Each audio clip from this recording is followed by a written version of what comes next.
Hey guys, Mona here, aka Wanderdreads. I'm gonna show you today how to do this beautiful hair wrap. Summer is coming, so we all need a way to wrap up our hair and still stay hippie.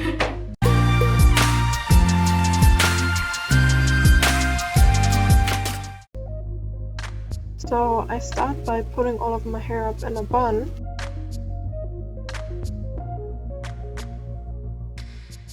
Then I grab my scarf and I start with the back of my head. I usually like covering the back of my head.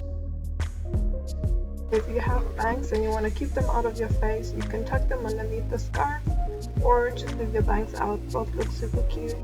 Then you just cross the scarf at the front and the back, depending on how long your scarf is.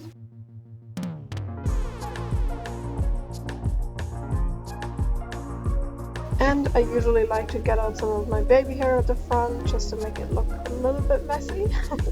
Then I finish it off with some long earrings and there you go. Your summer hippie hairstyle is done.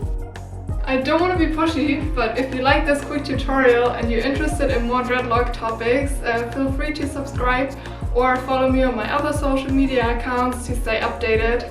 So I'm gonna wish you a beautiful day today and stay happy.